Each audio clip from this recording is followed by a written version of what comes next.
여러분들 반갑습니다. 부동산 공시법을 담당하는 목희수입니다. 지금 이제 계절적으로 11월이죠. 그죠? 이제 11월은 어떻게 보면 제게는 만감이 교차한다. 이렇게 표현을 할 수 있을 것 같습니다. 그게 왜 그러냐 이러니까 지금까지 우리가 34회 공부를 했어요. 공부를 했던 분들과 헤어지는 시점이고 또는 이제 35회를 준비하는 분들을 새로 맞이하는 만남과 헤어짐이 공존하는 계절이 이 시점이 아닌가 그렇게 생각을 해보는 겁니다. 올해 34회 시험은 이 부동산 공시법은 무난하게 출제를 했어요.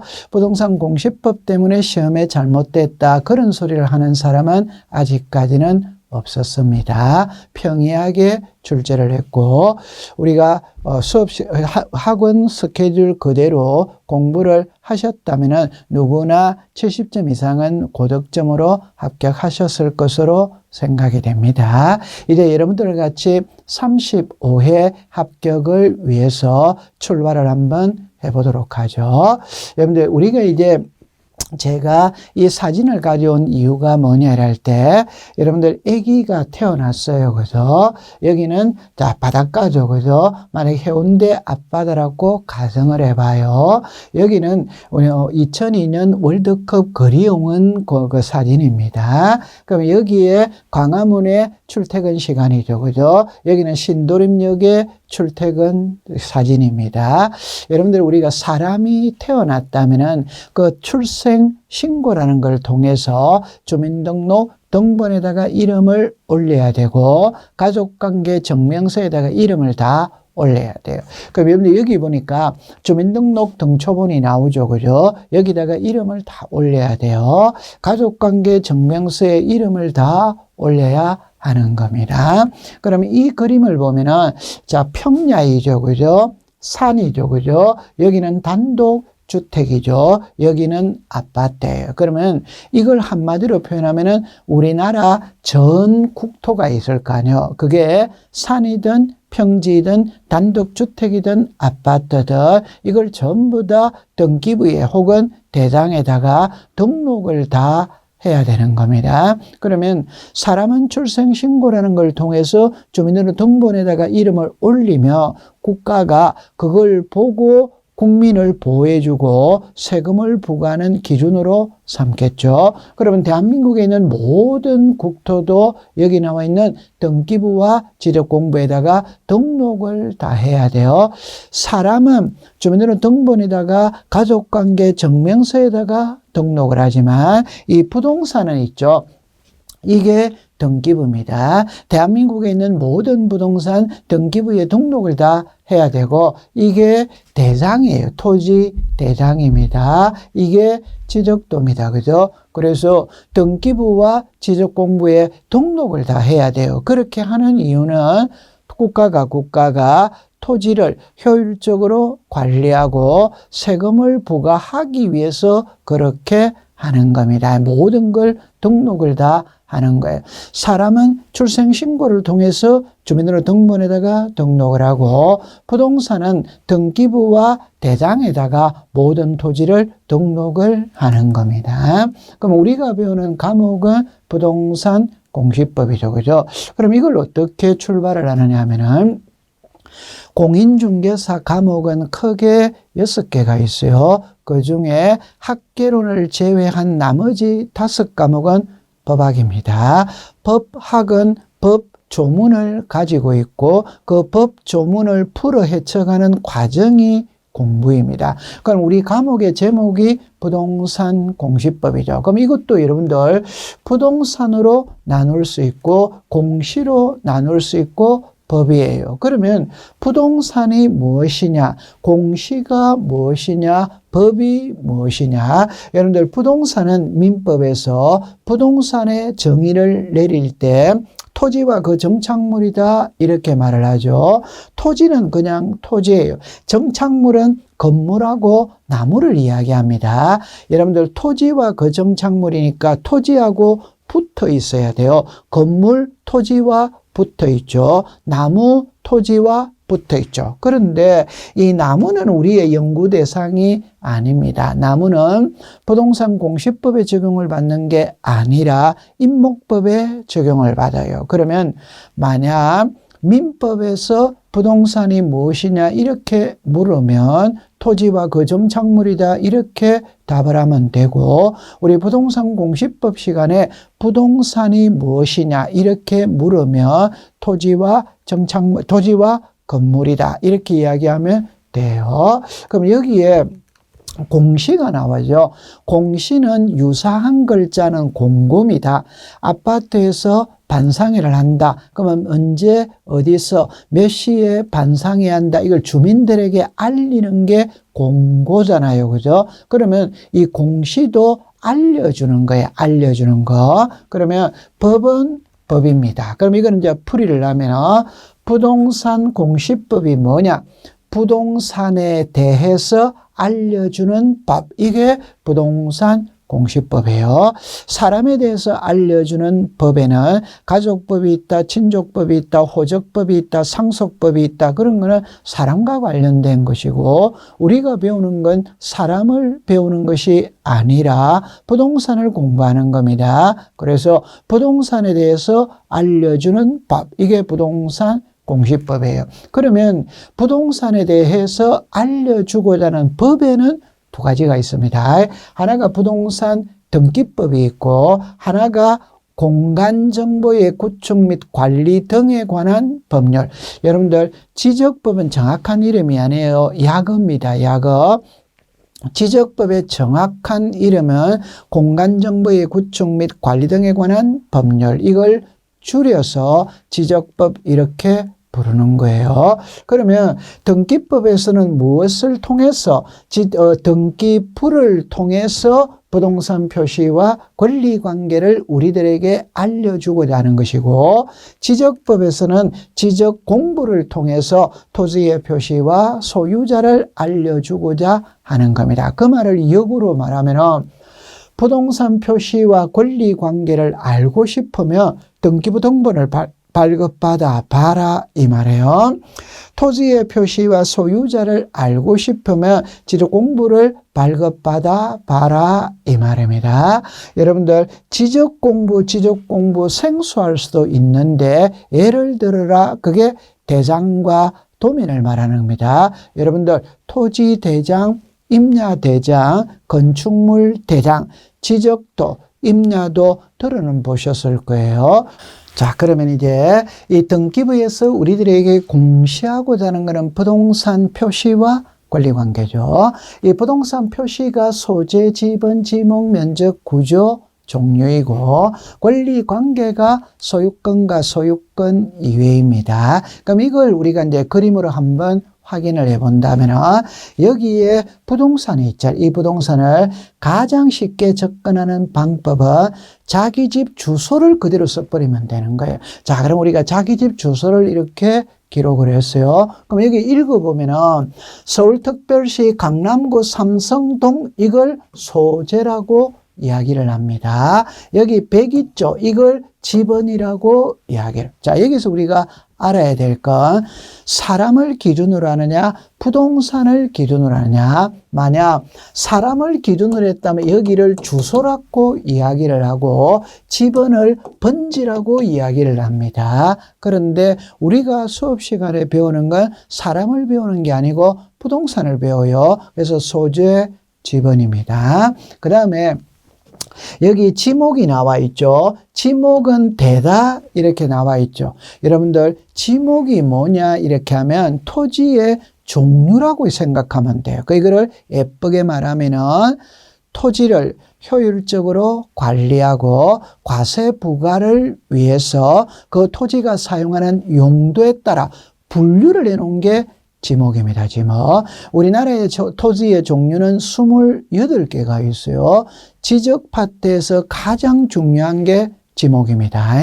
자, 그 다음에 면적은 330제곱미터다. 이 토지의 면적은 330제곱미터다. 이해됩니다. 그럼 여기 이제 구조가 나오죠. 이 구조는 건물을 무엇으로 지었느냐. 그래서 두 가지만 딱 생각하면 됩니다. 여러분들 오늘날의 대다수 강남대로 양 사이드에 수많은 빌딩들이 있죠. 그 빌딩들은 무엇으로 집을 지었느냐. 콘크리트로 집을 지었어요. 그 콘크리트 속에 철근이 박혀져 있죠. 이걸 철근 콘크리트 구조다 이렇게 말을 해요.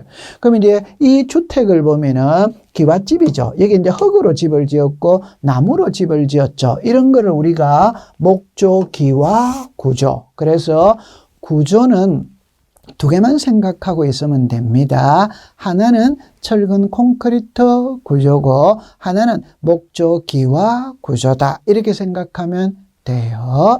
그러면 이제 종류가 나오죠. 이 종류는 여러분들 이런 겁니다. 단독주택, 연립주택, 다세대주택, 아파트, 빌딩 이런 거를 건물의 종류라고 이야기를 해요. 그러면 여기 나와 있는 소재, 지번, 지목, 면적, 구조, 종류 이걸 우리가 부동산 표시다 이렇게 이야기를 해요.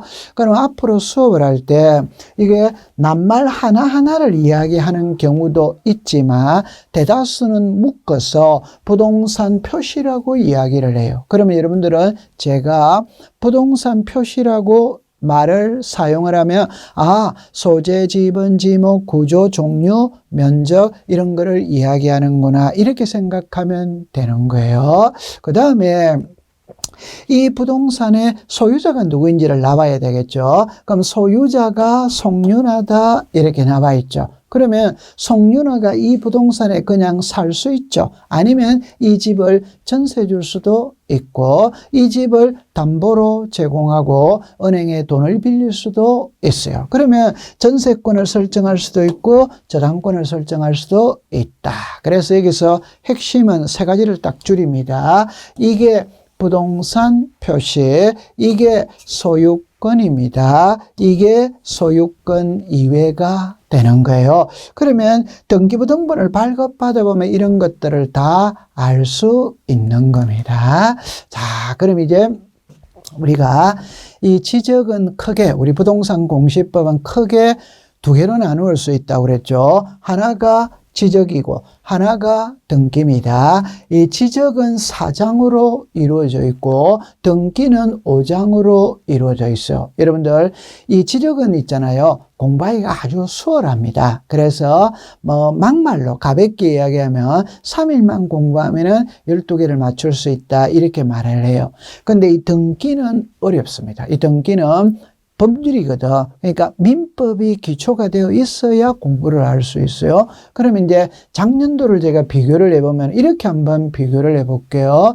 지금까지 최근 5년 동안 어떤 것들이 시험에 출제를 했고 어떤 유형으로 나오는지 한번 검토를 해보고 안으로 들어가 보도록 할게요.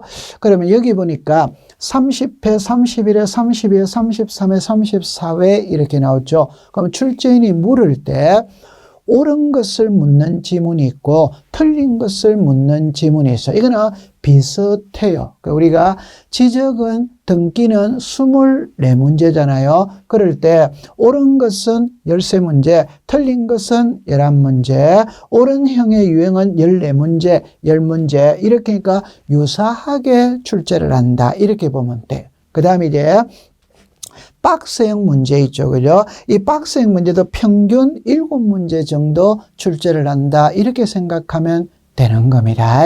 이걸 좀 더 구체적으로 들어가 보면은 자, 지적은 4장으로 이루어져 있어요. 그러면 장이 있다면 절이 있겠죠. 그죠? 그래서 지적 파트에서 주로 우리가 공부를 하는 것은 이 5개를 공부를 해요. 1장에서. 2장에서 공부하는 것도 5개입니다. 그러면 1장에서 5개 할 때 토지의 등록에서 자 이렇게 보니까 평균 지금까지 5년 동안 2문제를 출제했다. 이렇게 보면 돼요. 이 지번은 있잖아요. 과거에는 시험에 출제를 많이 했었어요. 근데 최근 5년 동안 출제를 한 번도 안 했어요. 자, 그 다음에 지목은 엄청 출제를 합니다. 이 지적 파트에서 가장 중요한 건 두 개가 있어요. 하나가 지목, 하나가 축척 변경입니다. 그럼 여기는 7문제를 출제를 했어요. 그 다음에 면적은 평균 5년 동안에 2문제를 출제를 했고 경계는 3문제를 출제했어요. 그러면 여러분들 1장에서 공부할 때는 지목은 무조건 공부를 해야 되는 거구나. 그런데 더 중요한 거는 이제 여기 지목이 제일 중요하고 그 다음에 이제 두 번째는 경계가 중요하는구나 이렇게 생각하면 됩니다. 그 다음에 이제 2장에는 지적 공부거든.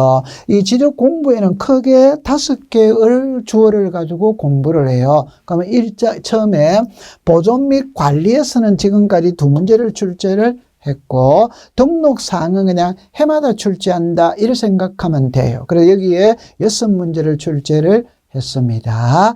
그 다음에 이제 부동산 종합공부 이렇게 나와 있잖아요. 이 부동산 종합공부는 최근 3문제를 출제를 했다. 이렇게 보면 되고, 그 다음에 지력공부 복구 있죠. 여기서 2문제를 출제를 했어요. 지력 전산자료에서 1문제를 출제했습니다. 그러면 2장의 핵심은 등록사항이 핵심이다. 그렇게 정리를 하면 되는 겁니다. 자, 그 다음에 이제 3장으로 가본다면 이 3장에서는 토지 이동을 배워요.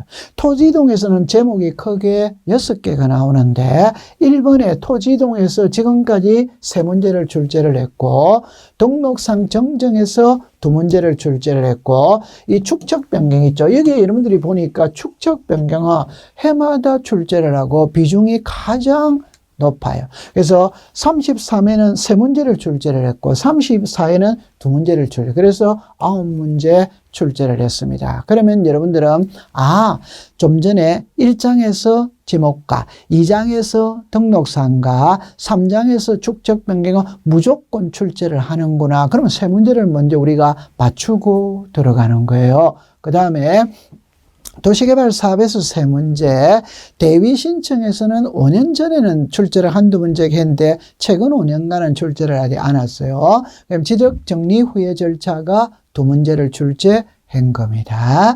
그 다음에 이제 4장에 청량인데 첫 번째 보니까 청량의 대상에서 3문제, 청량의 절차에서 3문제, 지적 기준점에서 3문제, 지적위원회에서 3문제, 적부심사에서 1문제. 따라서 4장에서는 여러분들이 이제 시험 문제가 어느 특정 부분에 치우치는 것이 아니라 고루고루 출제가 되는구나 이렇게 생각하면 되는 겁니다. 그럼 이걸 여러분들이 한번 정리를 간단하게 해본다면은 1장은 지목이 핵심이고 2장은 등록사항이 핵심이고 3장은 축척 변경이 핵심이고 4장은 고루고루 출제를 한다. 이렇게 생각하면 되는 겁니다. 자, 그 다음에 이제 등기 파트인데 등기는 있잖아요. 한 곳에 치우칩니다. 그게 여기서 여러분들이 보면 1장의 서론에서는 2가지를 배우거든. 하나가 등기의 효력과 등기 대상인데 여기는 출제 빈도가 약해요. 최근에 34에서 2문제가 나는데 그 전에는 출제를 잘 하지 않습니다. 그 다음에 2장의 등기 설비도 출제 빈도가 낮아요. 그러니까 등기 파트에서 1장, 2장은 그냥 평균 2년에 1문제 출제를 한다. 이렇게 생각하면 되는 겁니다. 자, 그러면 이제 3장의 등기 절차 총론이거든. 여기서는 배우는 게 많아요. 그 보니까 관공서 촉탁을 하는 문제가 1문제, 여기 당사자 신청주의가 3문제, 당사자 적격이 2문제, 등기 신청, 여기 등기 신청이 있죠. 그죠? 여기서 5문제, 신청 정보에서 3문제, 첨부 정보에서 2문제, 각하 사유에서 2문제, 등기 완료 후의 절차는 시험에 출제를 하지 않네요. 그죠? 그 다음에 마지막에 이신청에서 3문제가 나와요. 그러면 제3장의 등기 절차 총론에서는 제목이 다양합니다. 많아요. 이 중에 핵심은 그냥 등기 신청입니다. 신청. 그러면 여기서 중심으로 공부를 해두시면 된다. 이런 말이에요. 자, 그 다음에 이제 사장의 권리관계가 나오죠. 여러분 여기에 권리관계라는 게 소유권이 있고 소유권 외를 이야기합니다. 등기 파트에서 우리들에게 주로 공시하는 것은 권리관계입니다. 권리관계. 따라서 시험에 권리관계를 출제를 많이 해요. 그러면 권리관계 보니까 소유권 보존등기, 소유권 이전등기 이렇게 나오죠. 그 보존등기는 새집 짓고 처음을 하는 등기가 소유권 보존이거든. 이게 비중이 가장 높고 그 다음에 소유권 이전이죠. 그럼 여기 보니까 이제 용익권이 있고 저당권이 있잖아요. 용익권은 지상권이나 지역권이나 전세권이나 임차권을 말하는 거고 저당권은 그냥 말 그대로 저당권, 건저당권 이렇게 나오죠. 그죠? 4장이 출제 빈도가 가장 높아요. 5장에서는 여러분 여기 보니까 변경등기, 경정등기, 말소등기, 말소회복의 등기, 멸실등기 여기는 출제 빈도가 낮죠. 부기등기에서 2문제, 가등기에서 6문제잖아요. 그러면 등기 파트와 지적 파트를 비교를 해보면 지적 파트에서 2개를 이야기하려면 지목과 축적 변경이고 등기 파트는 2개를 이야기하려면 소유권에 관한 등기와 가등기입니다. 소유권과 소유권 외 가등기 그걸 기준으로 잡고 여러분들이 공부를 해주시면 되는 겁니다. 자, 그럼 이제 여러분들이 이제 앞으로 공부를 어떻게 할 것이라는 것을 잠시 언급을 해보면 저는 삶을 살아가면서 항상 결정적인 순간에는 정도를 걸어라. 이게 제 일종의 좌우명과 유사를 해요. 사람이 많은 걸 선택해야 될 문제에 직면을 했을 때는 항상 정도를 걸어라. 그러면은 뒤탈이 없는 거죠. 그럼 여러분들 여기서 이렇게 사람의 얼굴이 이렇게 나와 있는데 첫 번째, 여러분 여기에 눈도 있고 입도 있고 코도 있고 여기 귀도 있고 손도 있잖아요. 그러면 이제 공부의 가장 핵심은 있잖아요. 읽기입니다. 읽기. 여러분들 우리가 책을 많이 읽어야 되는 거예요. 그러면 자, 공인중개사 과목이 6과목인데 이걸 내가 학교에서 전공을 했다 이러면 한 과목 정도는 전공과 연결이 되겠죠. 나머지 5과목은 생소합니다. 그러면 이걸 공부하는 방법은 여러 번 읽어주는 겁니다. 그래서 꼭 3번 이상 읽는 겁니다. 그러면 그 읽으면서 무엇을 파악을 하느냐면요.